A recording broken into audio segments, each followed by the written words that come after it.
فرماتے ہیں ایک مچھلی اللہ تعالیٰ نے دریا کے کنارے بھیجی، فرماتے ہیں وہ تھی تو مچھلی پر پہاڑ جتنی تھی۔ بخاری میں لفظ ہیں، حضرت جابر ابن عبداللہ رضی اللہ تعالیٰ عنہ فرماتے ہیں 300 آدمی 18 دن تک اس مچھلی کو کھاتے رہے، مچھلی ختم ہی نہیں ہوئی۔ مچھلیاں نہیں، مچھلی کہتے ہیں 18 دن 300 بندہ کھاتا رہا، مچھلی ختم ہی نہیں ہوئی۔ اور فرماتے ہیں کہ اس کی ہڈی نکال کے، کانٹا کہیں گے آپ اپنی زبان میں، کہتے ہیں وہ نکال کے نا تو اس کو کھڑا کیا نا جب، تو اونٹ کجاوے سمیت اس کے بیچ سے گزر جاتا تھا، دو اس کے کانٹے جوڑے۔ فرماتے ہیں وہ اس کا گوشت ہم کھاتے تھے اور اس کی چربی بطور تیل کے ہم جسموں پہ ملتے تھے، بیماروں کو اس سے سکون آتا تھا، تندرستی شفا ہوتی تھی۔ فرماتے ہیں ہم کھایا بھی ہم نے اور کچھ لے کے ہم مدینے بھی گئے، اور قربان جائیں نبی پاک نے بھی اس میں سے کھایا۔ ہم نے عرض کی حضور یہ معمہ کیا ہے، یہ ماجرا کیا ہے؟ تو محبوب نے فرمایا تمہارے پاس غذا نہیں تھی، رب نے تمہارے لیے بندوبست کیا ہے، اللہ نے تمہیں دیا ہے۔ مکان شروع کر لیا، ایک صاحب نے وہ مکان بنانے لگے، آپ وہ حساب لگا رہے ہیں، کہتے ہیں میرے پاس اتنے پیسے ہیں، اتنے میں نے فلانے دوست سے کہنا ہے اس نے دے دینے، اتنے فلانے رشتہ دار سے کہنا ہے اس نے دے دینے، اتنے فلانے سے کہنا ہے اس نے دے دینے۔ یہ ساری کاپی بنا کے مکان شروع کر لیا۔ جو روز کہتا تھا نا کوئی حکم ہو جاتے 10 سب سے پہلے اس کو کہا میاں پیسے چاہیے دن، وہ کہندا ہو کل ہی منڈا ٹوریا ہے، کہتے تو پرسوں 10 داتے لب جانے سن۔ میں آپ کو اپنے تجربے کی بات بتا رہا ہوں۔ جن لوگوں کا خیال ہوتا ہے نا کہ آپ سٹارٹ کریں فلانا کام، ہم آپ کے ساتھ ہیں، اللہ کا ہی کوئی نظام ہے، وہ بالکل بھی نہیں ساتھ ہوتے۔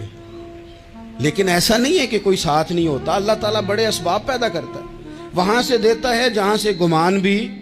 ہمارا یہ ذہن بن جاتا ہے ہم ساری اپنے حساب سے چلتے ہیں، اتنے رشتہ داروں سے، اتنے کون آپ کے ساتھ چلے گا، سوال ہی نہیں پیدا ہوتا۔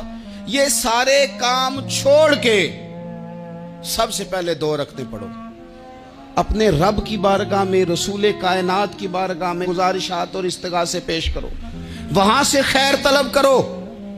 دنیا دار کیا دیں گے، کیا دے سکتے ہیں، کیا حیثیت ہوتی ہے کسی؟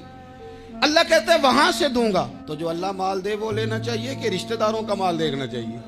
جو اللہ دے وہ لینا چاہیے کہ سیٹھوں نوابوں کی جیبیں دیکھنی چاہیے؟ جو اللہ دے وہ قبول کرنا چاہیے یا دیکھنا چاہیے کون سا آدمی کہاں پہنچ گیا؟ چھوڑو، اپنی مٹی پہ چلنے کا سلیقہ سیکھو۔ کسی کے سنگ مرمر پہ چلو گے تو پھسل جاؤ گے، پھسل جاؤ۔ اس پر ایک اور بات عرض کر دوں، صحیح بخاری سے، مسلم سے ایک اور بات۔ کچھ چیزیں ایسی ہیں جن سے اللہ کی مدد آتی ہے، مدد ملتی ہے۔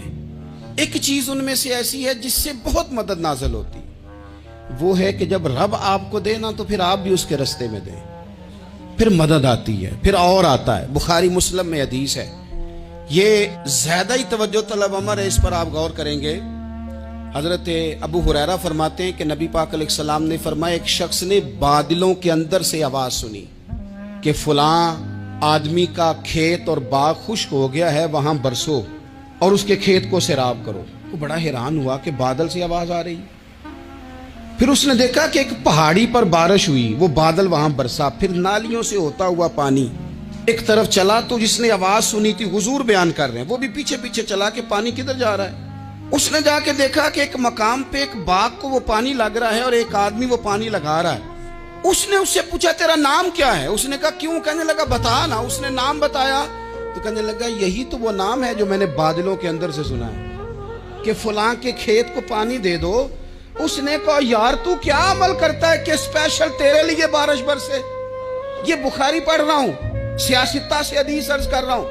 اس سے پوچھا تو کیا کام کرتا ہے کہ جناب اللہ تبارک و تعالیٰ کا حکم کرم آیا کہ خاص تیرے لیے پانی برسے اور تیرے کھیت کو سیراب کرے؟ تو اس نے کہا چھوٹا ذمہ دار ہوں، پر جب فصل اگتی ہے تو 3 حصے کرتا ہوں، ایک حصہ اپنے بال بچوں پہ، بہن بھائیوں پہ خرچ کرتا ہوں، ایک حصہ پورا، اور ایک حصہ دوبارہ کاشتکاری پہ لگاتا ہوں، اور تیسرا حصہ خالص میں نے مسکینوں، یتیموں اور غریبوں کے لیے رکھا ہوا ہے۔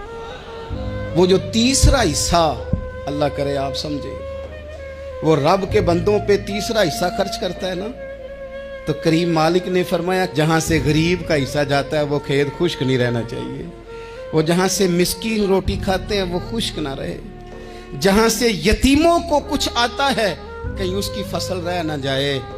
میں اور آپ بھی اگر اپنے مال میں مسکینوں، یتیموں، غریبوں کے حصے رکھ لیں گے تو فصلیں خشک نہیں رہیں گی، ان کے اندر تازگی آئے گی، نور آئے گا، کرم آئے گا، خاص کر خدا کی رحمت برسے گی۔